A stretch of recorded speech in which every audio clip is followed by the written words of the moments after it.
Good morning my dear students, this is your Subbarao sir. So మనం ఎన్సీఆర్టీస్లో 11th standard economics, so civil services prelims as well as మెయిన్స్లో ఎంతో key role పోషించే book ఏదంటే ఇదొకటి అనమాట. One of the best book of NCERTs under 11th standard. So ఇందులో మనం యూనిట్ 2లో unit 1 already have completed. Unit 2లో మనం కానీ చూస్తే ఎకనామిక్ రిఫార్మ్స్ సిన్స్ 1991. సో అక్కడి నుంచి ఉన్న ఈ యూనిట్ 2 చాప్టర్లో మనం చూద్దాం. సో యూనిట్ 2లో మనకి ఈ టాపిక్ పేరు ఏంటంటే liberalisation, privatisation, globalisation. Liberalisation, privatisation, liberalisation, privatisation and globalisation.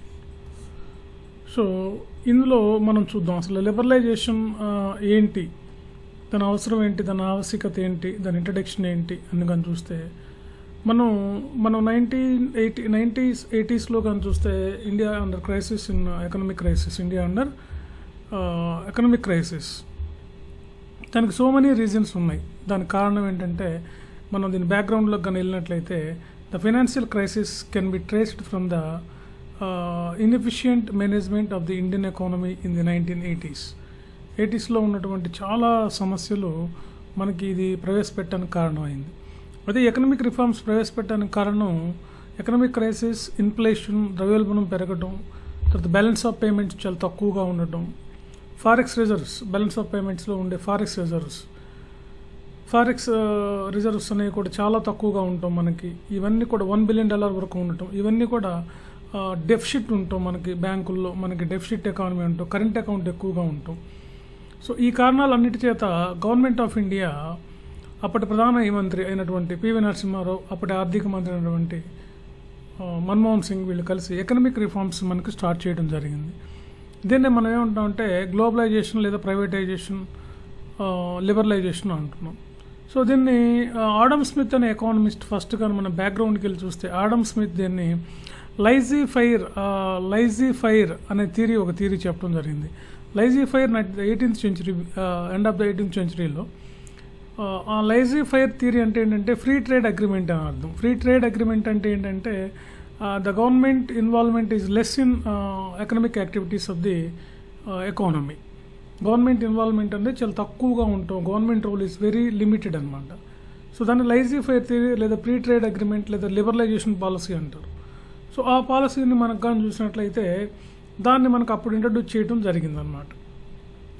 So కాబట్టి ఈ అన్ని కారణాలు, ఈలోగా రాజీవ్ గాంధీ మరణించటం మనకి 90sలో, ఇవన్నీ కారణాల వలన పాపులేషన్ ఎక్కువగా ఉండటం, తర్వాత రెవెన్యూ తక్కువగా ఉండటం, like unemployment, poverty, population exploitation, తర్వాత ఇంపోర్ట్స్ ఎక్కువగా ఉండటం మనకి, లైక్ పెట్రోలియం లాంటివి. సో ఇవన్నీ కారణాల వలన మనకి ఎకానమీ అనేది క్రైసిస్లో ఉంది ఆ రోజుల్లో. సో అందుకని మన వాళ్ళు కొత్త పాలసీ ఇంట్రడ్యూస్ చేయాలని చెప్పి నిర్ణయించారు. దానికోసం ఫారిన్ ఎక్స్చేంజ్ కోసం కూడా మనకి మన విదేశాల నుంచి కూడా మనం అప్పులు తీసుకునే పరిస్థితి వచ్చింది. అలాంటి సందర్భంలో గవర్నమెంట్ ఆఫ్ ఇండియా మనకేంటంటే న్యూ ఎకనామిక్ పాలసీ. సో కాబట్టి India agree to the conditionalities of the world bank and IMF.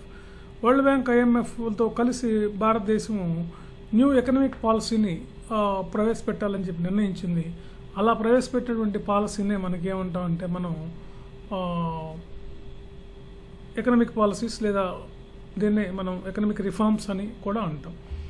So కాబట్టి ఇండియా అప్రోచ్ చేయాలన్నమాట. వీటిని ప్రవేశపెట్టాలంటే ఇంటర్నేషనల్ బ్యాంక్స్ అయినటువంటి IBRD as well as known as world bank. ఇది ప్రిలిమ్స్లో ఎన్నిసార్లు అడిగారు, IBRD world bank రెండు ఒకటే. సో ఇంటర్నేషనల్ మానిటరీ ఫండ్ అంటే IMF, వరల్డ్ వాచ్ డాగ్ అనమాట, financial watch dog, received $7 billion loan to India economic crisis అనమాట. So ఈ సందర్భంగా మనకి ఎకనామిక్ రిఫార్మ్స్ మనకి ప్రవేశపెట్టడం జరిగింది. దీనిలో ప్రధానంగా మనకి 3 ఉంటాయి. ఒకటి ఏంటంటే లిబరలైజేషన్, రెండోది ఏంటంటే privatisation and globalisation. First liberalisation చూద్దాం. లిబరలైజేషన్ అంటే ఏంటంటే మనకి 1980sలో ఏంటంటే ఏదైనా ఒక ఇండస్ట్రీ పెట్టాలంటే మనకు లైసెన్స్లు అవసరం ఉండేది 80sలో. ఇండస్ట్రియల్ లైసెన్సింగ్ అనేది అవసరం అనమాట ఎక్స్పోర్ట్ ఇంపోర్ట్ పాలసీ ప్రకారం. సో లిబరలైజేషన్ అంటే కొన్ని పరిశ్రమలకు మాత్రమే లైసెన్స్ని అవసరం, మిగిలిన వాటికి లైసెన్స్ని లిఫ్ట్ చేయటమే ఈ లిబరలైజేషన్. అందుకే regulation of industrial sector, deregulation చేశారు. అంటే కొన్నిటికి మాత్రమే మనకి లైసెన్సులు అవసరం అని చెప్పారు, కొన్నిటికి మాత్రమే. సో రెస్ట్ ఆఫ్ ద వాటికి అవసరం లేదు అని చెప్పి ఇక్కడ లిబరలైజ్ చేయడం జరిగిందనమాట. సో దాని ఫలితంగా దీన్ని లిబరలైజేషన్ అంటారు. కొన్నిటికి మాత్రమే. అప్పటికి ఏంటంటే ఒక లైసెన్సెస్ 18 పరిశ్రమలు అన్నారు, తర్వాత 18/12, తర్వాత 5. ఇప్పుడైతే 5 ఇండస్ట్రీస్కి మాత్రమే మనకి లైసెన్సులు అవసరం ఉంటుంది. For example explosives, chemical industries, atomic energy, atomic exports, ఇలాంటి వాటికి సంబంధించి మాత్రమే లైసెన్సులు అవసరం ఉందన్నమాట. సో కాబట్టి many of the restrictions and industrial licensing was abolished for the almost all but product categories. Alcohol చూడండి, alcohol, cigarettes, hazardous chemicals, industrial explosives, electronics, aerospace and drugs and pharmaceuticals. So the only industries which are now reserved for the public sector are defense equipments, atomic energy generation, railways, transport. Many goods produced by small and industrial have been deserved. వీటికి మాత్రమే deserve చేశారు. In many industries the market has been allowed to determine their prices. కాబట్టి కొన్నిటికే చేశారు, మిగతా వాటికంటే కూడా తీసివేయడం జరిగింది. మెయిన్గా ఈ కెమికల్ ఇండస్ట్రీస్ ఒకటి, ఎక్స్ప్లోజివ్స్ ఒకటి, ఎలక్ట్రానిక్స్ ఒకటి, ఏరోస్పేస్, డ్రగ్స్, ఫార్మాస్యూటికల్స్, రైల్వేస్, ఇలాంటి వాటికి మాత్రం లైసెన్సులు అవసరం అన్నమాట. తర్వాత ఫైనాన్షియల్ సెక్టర్లో కూడా చూడండి, ఫైనాన్షియల్ సెక్టర్లో కూడా includes the financial institutions such as commercial banks, investment banks, stock exchange operations and commercial banks, investment banks, stock exchanges operations and foreign exchanges market. The financial sector in India controlled by the Reserve Bank of India. కాబట్టి ఇంతకుముందు financial సెక్టర్లో కూడా reforms తీసుకొచ్చారు. ఇంతకుముందు reserve bank of India మనకి మెయిన్గా financial సెక్టర్ని control చేసేదన్నమాట. తర్వాత financial సెక్టర్లో కూడా you may aware the all banks and other financial institutions in India are controlled through the various norms under the regulation of the RBI. So the RBI decides the amount of money that the banks can keep with themselves, fixes interest rates, nature of lending to various sectors, etc. One of the major aim of financial sector reforms is to reduce the role of RBI from regulator to the facilitator of the financial sector. This point is very very important. So అంటే ఈ financial సెక్టర్లో ఏంటంటే RBI యొక్క ఇంతకుముందు ఏంటంటే ఏ పని చేయాలన్నా RBI permission కావాలి బ్యాంకులకి. అన్ని ఫినాన్షియల్ మ్యాటర్స్లో RBI involvement was more in before 90s. So అందుకని ఫినాన్షియల్ సెక్టర్లో ఆర్బీఐ పాత్ర బాగా తగ్గించడమే దీని యొక్క ఉద్దేశం. సో దానిలో ఫలితంగా మనకి ఫినాన్షియల్ సెక్టర్లో కూడా మన వాళ్ళు that means the financial sector may be allowed to take decisions on many matters without consulting the RBI. So RBI permission లేకుండానే ఫినాన్షియల్ సెక్టర్లో వాళ్ళు నిర్ణయాలు తీసుకోవడానికి అవకాశం కల్పించారు. తర్వాత the reforms policies lead to the establishment of private sector banks in India as well as in foreign. దీనిలో భాగంగానే మనకు చూడండి, the reforms policies lead to the establishment of private sector banks Indian as well as foreign investment limit in banks was raised to around 50%. దీంతో మనకి private sector banks కానీ అదేవిధంగా Indian as well as foreign అంటే భారతీయ విదేశీ బ్యాంకుల యొక్క అవి కూడా మన దేశంలో 50% పెరగడం జరిగింది. Those banks which fulfil the certain conditions have been given to the freedom to set up a new branches without the approval of the RBI and rationalise their existing branches networks. So దీనిలో భాగంగా number of బ్రాంచెస్ని start చేయడం జరిగింది financial సెక్టర్లో. Okay, right.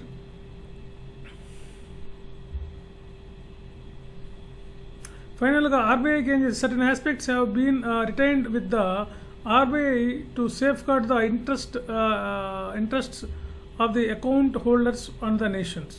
So account హోల్డర్స్ని వాళ్ళని మాత్రమే కాపాడటమే reserve bank of India యొక్క పనిగా పెట్టడం జరిగిందనమాట. తర్వాత foreign institutional investors FII such as and merchant bankers mutual funds and pension funds now allowed to invest in Indian financial markets. So కాబట్టి దీంట్లో కూడా దీంట్లో భాగంగా ఏం చేశారంటే foreign institutional investors FII investors are 2 types, direct investors, indirect investors. That indirect investors are known as institutional investors.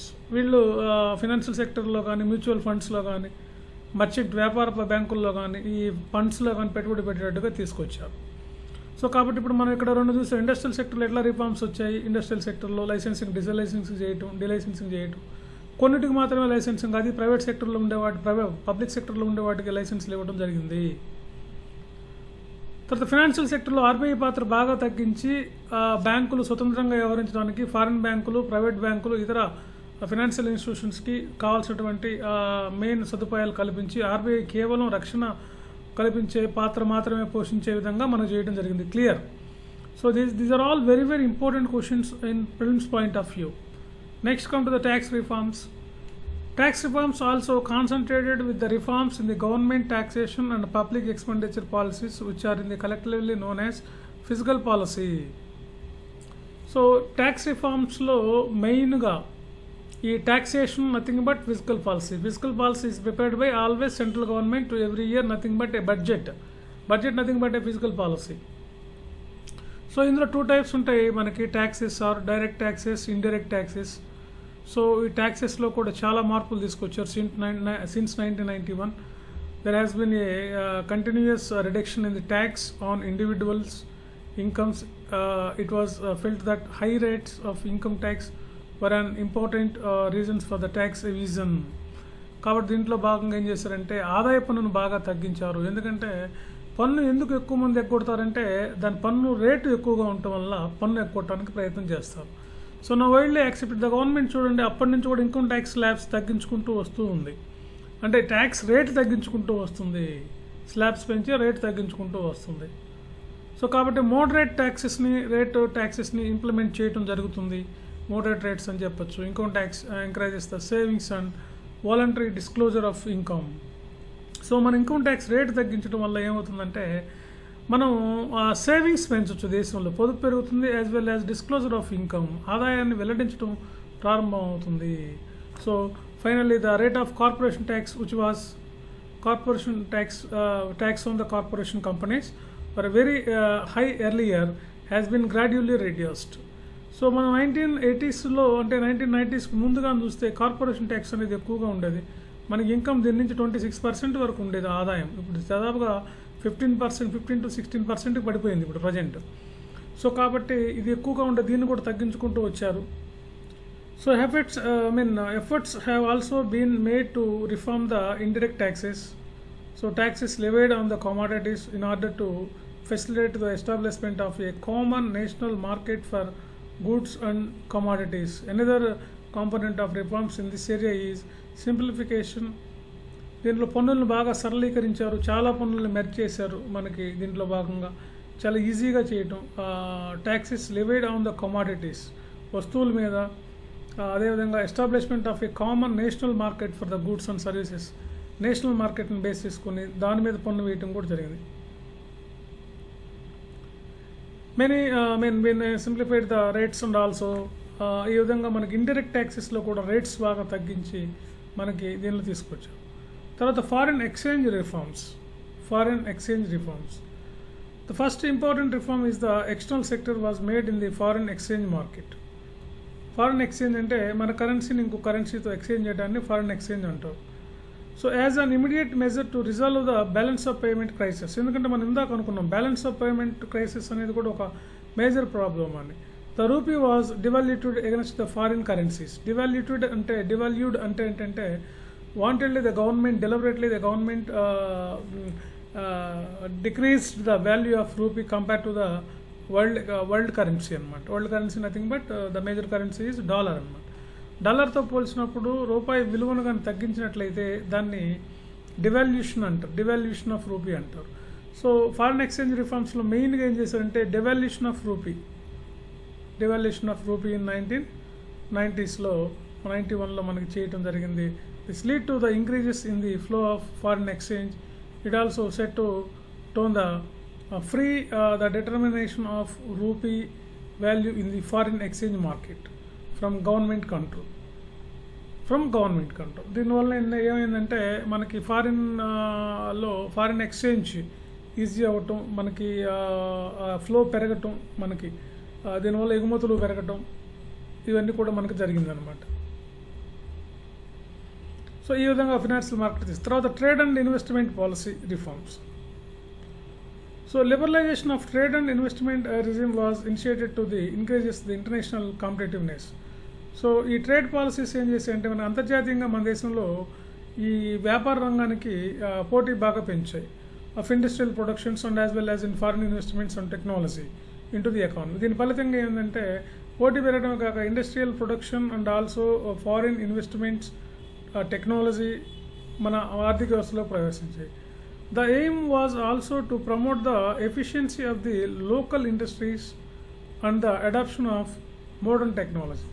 So ఈ trade and investment policy కూడా మనకి ఎందుకు తీసుకొచ్చారంటే దీనివల్ల మనం ఏంటంటే నూతన టెక్నాలజీని లోకల్ ఇండస్ట్రీస్ని డెవలప్ చేసుకోవడం కోసం, మోడర్న్ టెక్నాలజీని తీసుకురావడం కోసం దీన్ని తీసుకొచ్చారు.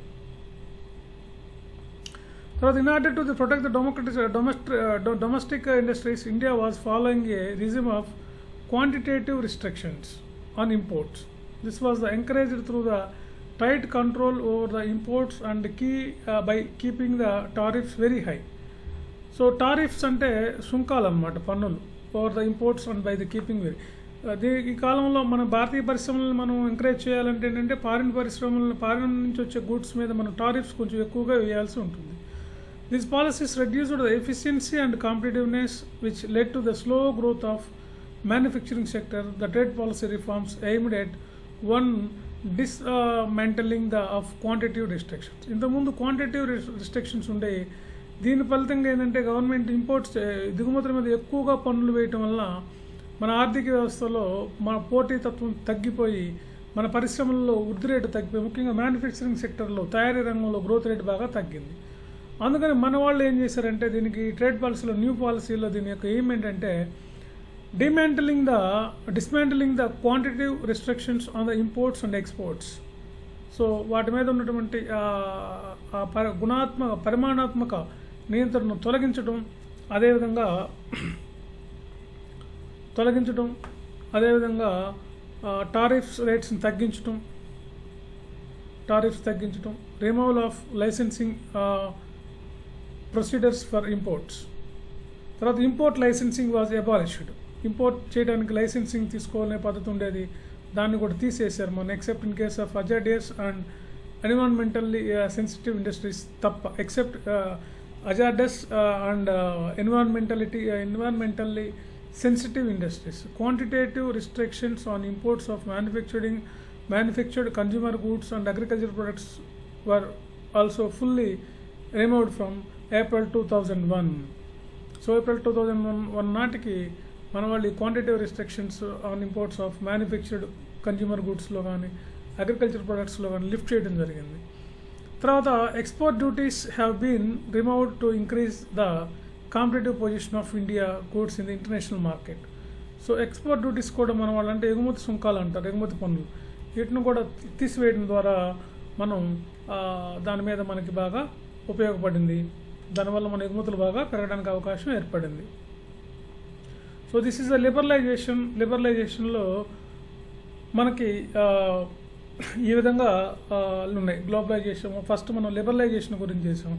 లిబరలైజేషన్ ఏ రంగాల్లో లిఫ్ట్ చేయడం జరిగిందంటే ఇండస్ట్రియల్ సెక్టర్లో కానీ, అదేవిధంగా ఫారిన్ ఎక్స్చేంజ్, ఫినాన్షియల్ సెక్టర్, అదేవిధంగా ట్రేడ్ అండ్ పాలసీస్లో ఉన్నటువంటి పాలసీలను మార్చి కొత్త పాలసీలను ప్రవేశపెట్టడం ద్వారా భారత ఆర్థిక వ్యవస్థకి బాగా వీళ్ళు బూస్టింగ్ రోబోస్ట్ ఎకానమీ అని చెప్పి మనం చెప్పొచ్చు అనమాట.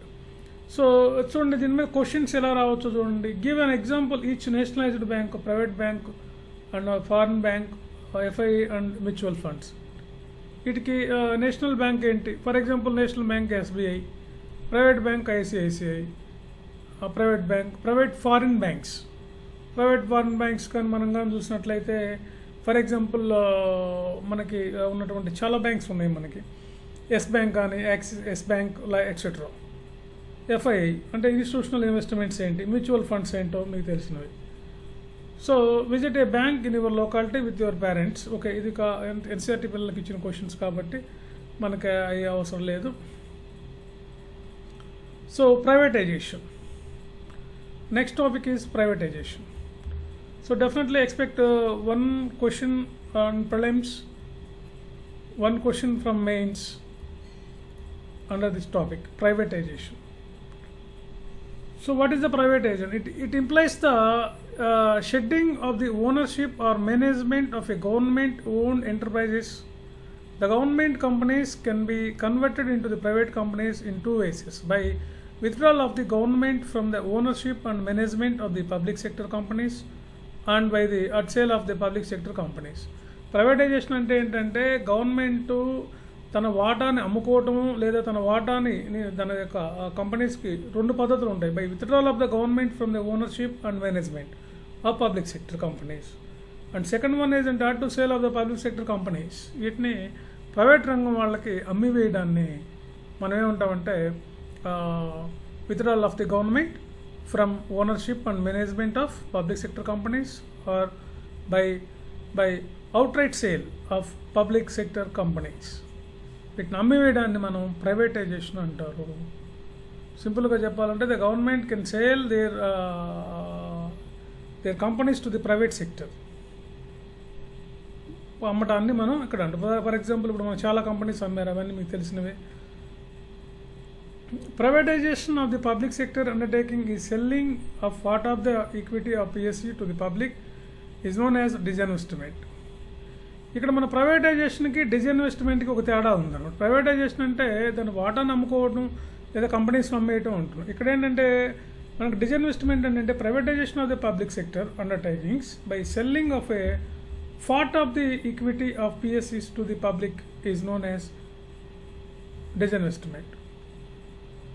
కాబట్టి ప్రభుత్వానికి పెట్టుబడిని ఉపసంహరించుకోవడాన్ని డిజిన్వెస్ట్మెంట్ అని, లేదా undertaking by selling of part of the equity of PSU to the public is known as disinvestment అంట. The purpose of the sale according to the government was mainly to improve the financial discipline and facilitate modernisation.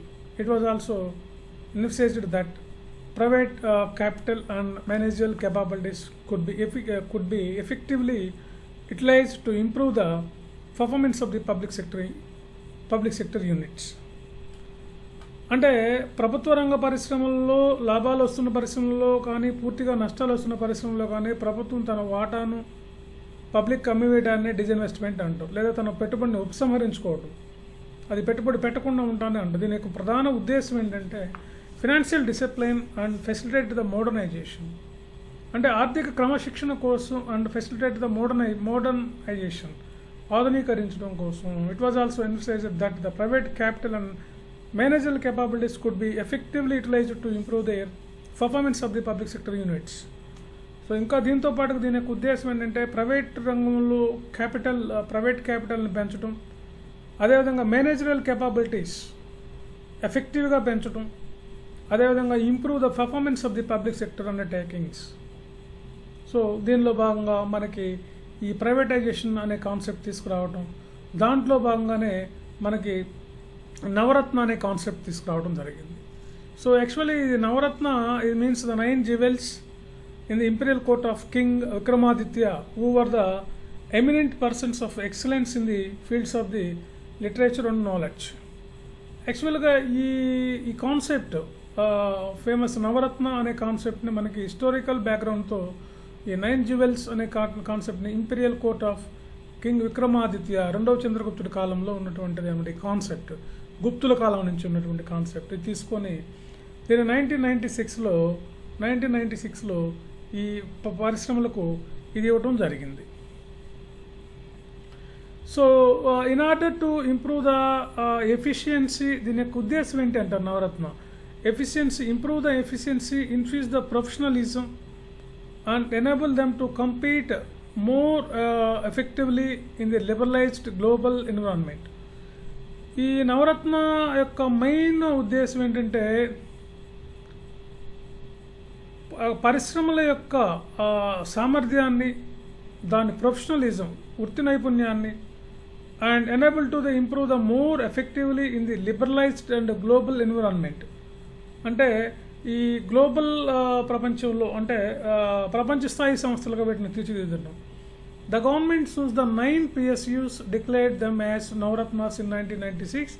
They were given the greater managerial and operational autonomy in taking the various decisions to run the companies effectively, efficiently, and those increases their profits.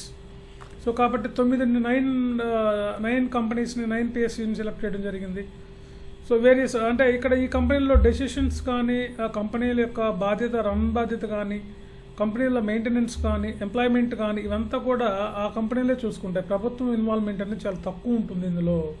గవర్నమెంట్కి ఎలాంటి అనుమతి లేకుండా government యొక్క interference లేకుండా this Navratnas can perform their work అన్నమాట. So they improve their efficiency and professionalism. So greater operational, financial and managerial autonomy had also been granted. కాబట్టి వీటికి greater operational నిర్వహణ financial managerial autonomy had also been granted to 97 other profit making enterprises referred to as an Miniratna. So Navaratna, Miniratna, 2 concepts ఇచ్చారు.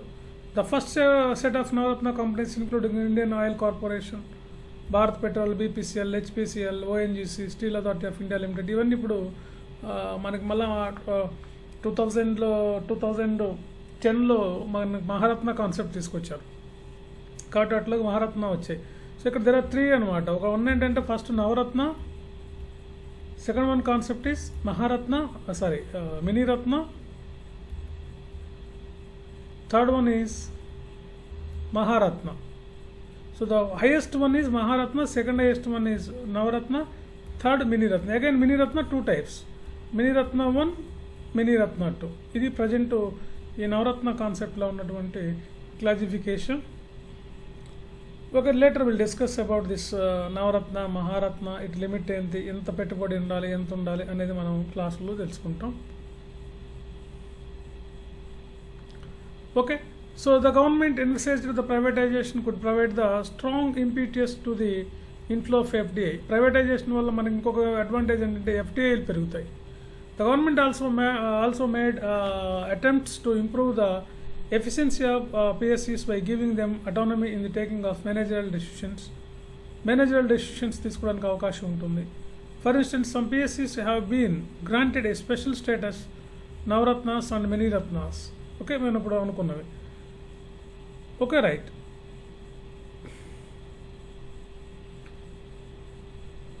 Next globalization. Globalization is the outcome of the policies of liberalization and privatization. Liberalization, privatization ఫలితమే మనకి globalization అని చెప్పచ్చు. Although globalization is generally understood to mean integration of the economy of the country with the world economy. Integration of a country economy with world economy. ఒక ఆర్థిక వ్యవస్థను ఇంకొక ప్రపంచ ఆర్థిక వ్యవస్థలతో అనుసంధానం చేయడాన్నే మనం ఆ గ్లోబలైజేషన్ అంటాం. To connect the one economy into others economy. Others economy means the world economy. It is a complex phenomena. It is an outcome of the set of various policies that are aimed at transforming the world towards the greater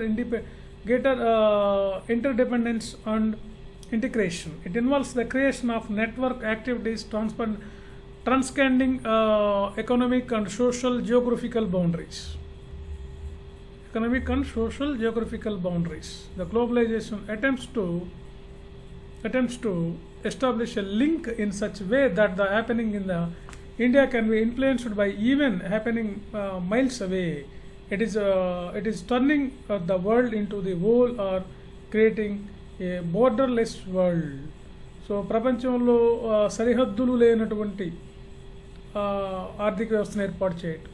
lifting the boundaries from the between the countries. Lifting the boundaries, ఎలాంటి సరిహద్దులు లేకుండా, ఎలాంటి అడ్డంకులు, ఎలాంటి barriers లేకుండా ఒక దేశంలో వస్తువులు ఇంకో దేశంలో ఫ్రీగా స్వేచ్ఛగా అమ్ముకోవడానికి అవకాశం కల్పించడాన్ని మనం గ్లోబలైజేషన్ అంటాం. సో దీన్నే మనం గ్లోబలైజేషన్ అంటాం. అందుకే present the world is a global village అంటారు. Outsourcing, this is one of the important incomes of this globalization process is outsourcing. A company hires the regular services from external sources. Company hire చేసుకుంటుంది regular services బదులుగా external sources. Hires regular services from external sources, mostly from other countries, విదేశాల నుంచి తీసుకుంటారు. ఇప్పుడు మనం చూస్తున్నాం కదా, ఈ అవుట్ సోర్సింగ్ అనేది మీరు వింటున్నారు కదా ఆ పదం ఇక్కడే స్టార్ట్ అయింది. Legal advice, computer services, advertisement, security, each provided by the respective departments of the companies as a form of economic activity. Outsourcing as a intensified in recent times because of the growth of fast modes communications, particularly the growth of information technology, IT. Many services such as voice-based business process, popularly known as BPOs or call centers ఉంటున్నాం కదా, ఇవన్నీ కూడా మనకు out sourcing. ఇప్పుడు not only that, అన్ని వాటిల్లోనూ out sourcing వచ్చాయి. ఇప్పుడు BPO, KPO knowledge process out sourcing అనమాట. సో కాబట్టి ఇక్కడ బ్యాంకింగ్ సర్వీసెస్ కానీ, అకౌంటెన్సీ, బ్యాంకింగ్ అన్నిట్లోనూ, music recording, film editing, book transcription, clinical advice, even teaching are being outsourced by companies in developed countries to India. So ఆ developed కంట్రీల నుంచి మన దేశంలో కూడా అన్ని రంగాల్లో, బ్యాంకింగ్లోను, మ్యూజిక్లోను, ఫిల్మ్ ఎడిటింగ్, బుక్ అన్నిట్లోనూ మనకు వచ్చేసారు. ఇప్పుడు మన ఇండియన్ సినిమా కూడా గ్లోబల్ సినిమా అయిపోయింది కదా. దీని అంటే కారణం ఏంటంటే globalization. With the help of modern telecommunications links including the internet, text, voice, visual data in respect of these services is also digitized and transmitted in the real time over countries at the national boundaries. Most international corporations and even small companies are outsourcing their services to India, where they can be availed a cheaper cost with the responsible degree of skills and accuracy. So చాలా కంపెనీలు, చిన్న చిన్న కంపెనీలు కూడా foreign కంపెనీలు India నుంచి outsourcing చేసుకుంటున్నాయి. ఎందుకంటే దానికి కారణం chiefest cost with responsible degree of skills, తక్కువ ఖర్చుతో అంటే తక్కువ జీతానికి ఎక్కువగా పనిచేసే అక్యూరసీ ఉన్నటువంటి వాళ్ళు. The low wage rates and availability of skilled manpower in India have made it the destination for the global outsourcing in the post reform period. So post reform period అంటే 1992 తర్వాత. So ఈ విధంగా privatization, globalisation, liberalisation, privatisation and globalization. LP is liberalization, privatization and globalization. So the World Trade Organization WTO was founded in 1995. The successor of organization to the general GATT. GATT means the General Agreement on Trade and Treaty, was established in 1948 with 23 countries as the global trade organization to administrate all multilateral trade agreements by providing equal opportunities to the all countries in the international market for trading purpose. So ప్రపంచవ్యాప్తంగా మనకి 1948లో after second world war ఈ ఘాట్ అనేది ఏర్పడటం జరిగింది. General agreement on trade and tariffs, మీకు trade and tariffs అని ఉంది. దాని ప్లేస్లో వచ్చింది, it was replaced by WTO in 1995. So what was the main functions of this ghat means the multilateral trade agreement by providing the equal opportunities to all countries in the international market for trading purpose. WTO is expected to establish a rule-based trading regime. WTO is expected to the establishment a rule-based trading regime in which nations cannot place arbitrary restrictions on trade. In addition, its purpose is also enlarge the production trade of services to ensure the optimum utilization of world resource. So WTO మన వ్యాపారాన్ని ప్రపంచవ్యాప్తం చేయటం, ప్రపంచ వర్తక వాణిజ్యాన్ని పెంపొందించడం కోసం, ఉన్నటువంటి వనరులను సంపూర్ణంగా ఉపయోగించుకోవడం కోసం ఈ WTO పనిచేస్తుంది. అండ్ ప్రొటెక్ట్ ద ఎన్విరాన్మెంట్, అదేవిధంగా మన పర్యావరణాన్ని కాపాడటం. WTO agreements cover trade in goods as well as in services to facilitate the international trade, bilateral and multilateral through the removal of tariffs as well as non-tariff barriers and providing a greater market access to the all members countries. So ఇది ఎన్విరాన్మెంట్ని కాపాడటమే కాక వ్యాపారాన్ని develop చేయడమే కాకుండా bilateral relations maintain చేయడంలోను, అదేవిధంగా non tariff బ్యారియర్స్ని తగ్గించడంలోను, అదేవిధంగా market facilities కల్పించడంలో కూడా ఇది మెయిన్ రోల్ పోషిస్తుంది. As an important member of WTO, India has been in the forefront of the farming fair global rules, regulations and safeguards and advocating the interest of developing the world. India has kept the commitments towards the liberalization of trade made in the WTO, removing the quantitative restrictions on imports and reducing tariff rates. కాబట్టి India WTOలో member కాబట్టి WTO rules అనుగుణంగా పనిచేస్తూ చేస్తుంది అన్నమాట. So మనకి మేజర్గా మన sectors చూడండి, growth of GDP at major sectors in percentage 1980s agriculture 3.6, 3.3 ఉంటే 4.0 ఉంది ఇప్పుడు. Industry 7.1, 6.5, 9.5, service 6.7, 8.2, 9.5. అండ్ యావరేజ్గా మనకు కానీ చూసినట్లయితే జీడిపిలో అన్ని రంగాలు మనకి 80s, 90s 5.6% ఉంటే 2000లో 6.4 ఉంది. అదేవిధంగా 2002, 2007లో 8.0 వరకు ఉందన్నమాట. 10th 5 years ప్లాన్ వరకు. ఓకే, సో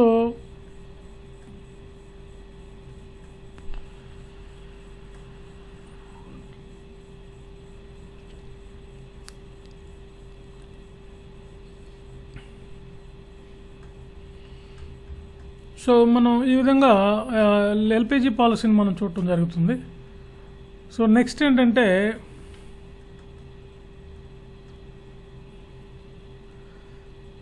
నెక్స్ట్ కానీ మనం కానీ చూసినట్లయితే Indian economy during the reforms పీరియడ్లో ఇండియన్ ఎకానమీ ఎలా ఉంది, ఇది ఒక మనకు మెయిన్స్లో ఎక్స్పెక్ట్ చేయొచ్చు question.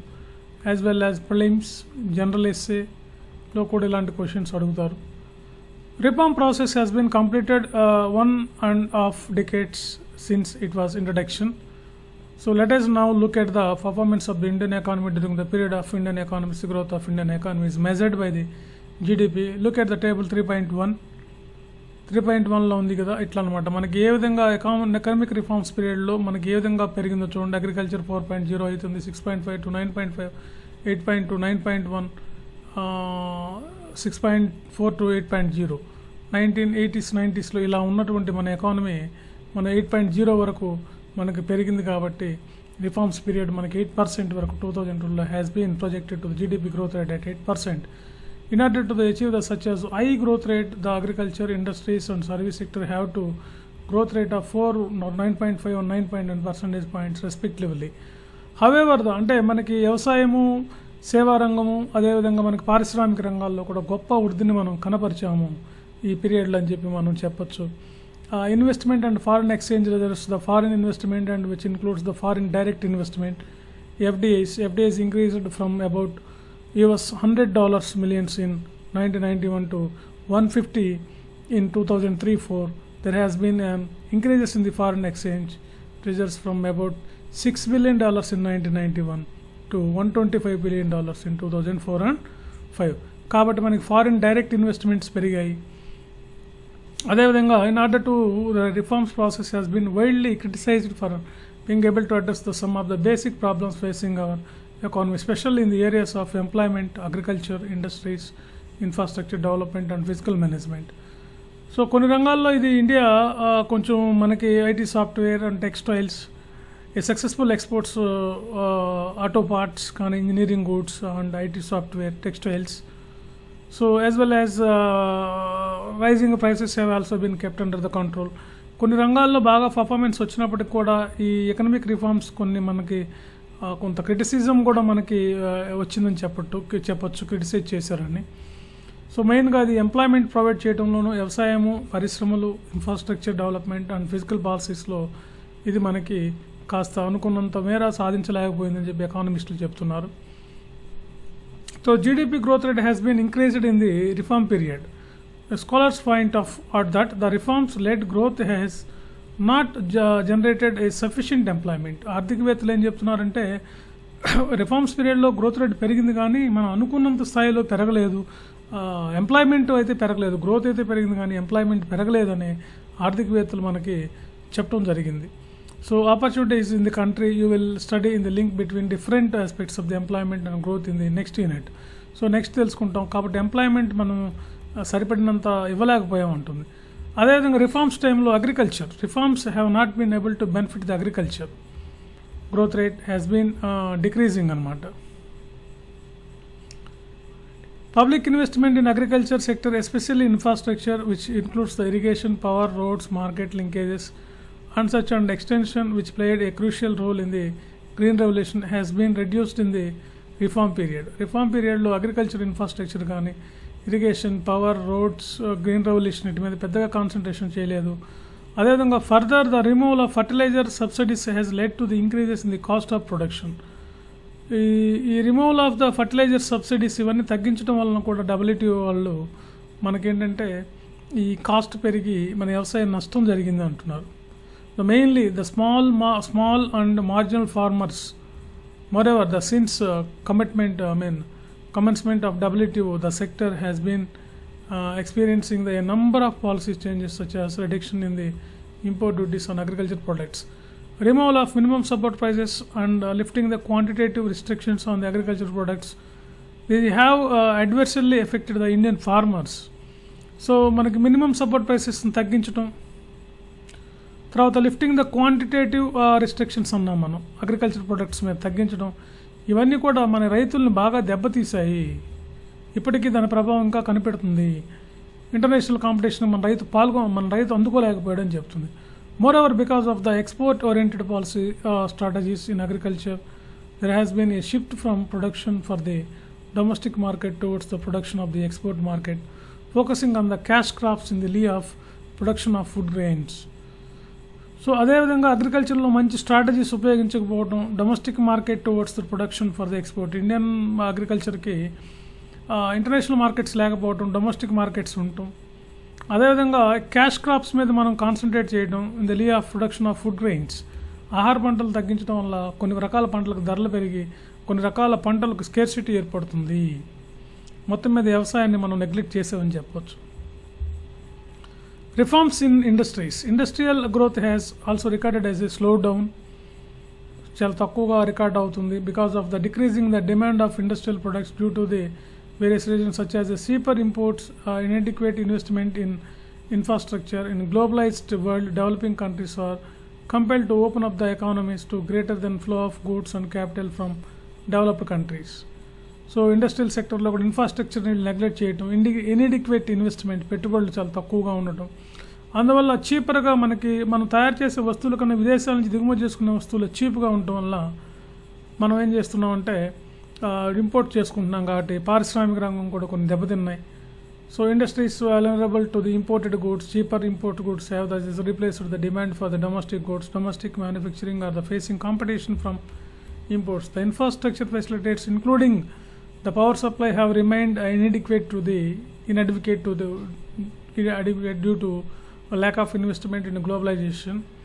Is thus often seen in the creating a conditions for the free movement of goods and services from foreign countries that adversely affect the local industries and employment opportunities in the developing countries.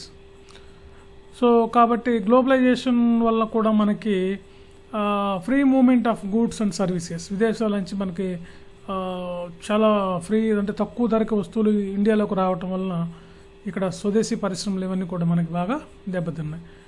Disinvestment. Every year the government fixes a target for the disinvestment of public sector undertakings. For instance, 1991 to it was only just 2,500 crores. The government was able to mobilize 3,040 crores more than the target. 1989 is 5,000 crores, 5,400 crores. ఇట్లా every year ఇలా disinvest చేసుకుంటూ రావడం వల్ల కూడా మన పారిశ్రమలు కొన్ని దెబ్బతిన్నాయని చెప్తున్నారు. ఫైనల్గా మనం reforms of physical policies.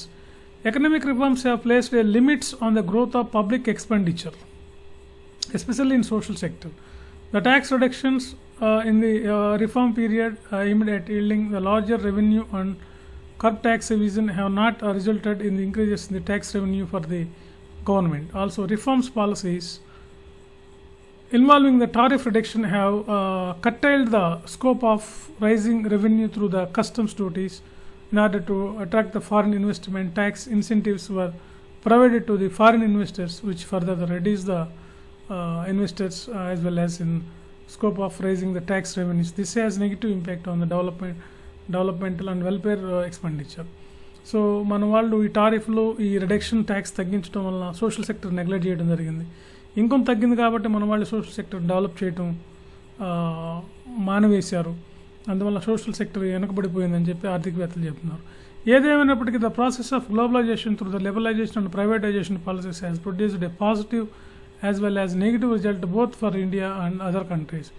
Some scholars argue that the globalization should be seen as an opportunity in the terms of greater access to the global market, high technology and increased possibility of to large industries to developing countries. కొంతమంది ఏమో ఇది positive ఎఫెక్ట్లో కానీ చూస్తే developing కంట్రీస్కి పెద్ద market వ్యవస్థను, సాంకేతిక పరిజ్ఞానాన్ని, అదేవిధంగా possibility of larger industries developing countries to become the important players in the international arena అని చెప్పి కొంతమంది ఆర్థికవేత్తలు మనకి చెప్పడం జరిగింది. So this is the liberalisation, globalisation okay policies. Okay friends, so ఈ విధంగా మనం ఎన్సీఆర్టీస్లో దీంట్లో మనం all are very very important question as well as in mains and prelims also. So how the reforms affected our agriculture, how the reforms period affected our industrial sector and our financial sector. ఇట్లా ఎలాగైనా మనల్ని question చేస్తారు. Our social sector, అదేవిధంగా post reforms period of Indian economy is jobless growth economy. So India was ఇట్లా మనకి superpower economy India after 1991. ఇట్లా so many questions are asking from this area in mains point of view as well as in prelims point of view. So friends, please remember and read number of times and listen the class very carefully. So you can try to write the notes. Okay, you watch a number of times the same video, so you can get the good marks in this area. Okay, right, this is the way to read economy for civil services and group 1 services. So this is very very important. Economy it plays the wonderful role in our success, mainly in UPSC. So many questions are asking in so many stages, like in prelims, mains, interview, etc. So that's why you have to remember, you have to revision, you have to follow, you have to get basics of economy, okay, carefully. Okay, so కాబట్టి ఈ విధంగా మనం చదివితే ఈజీగా మనం ఈ మూడవ యూనిట్లో మనం లిబరలైజేషన్, ప్రైవేటైజేషన్, గ్లోబలైజేషన్ అనేది మనం చక్కగా నేర్చుకోవచ్చు. Okay, thank you.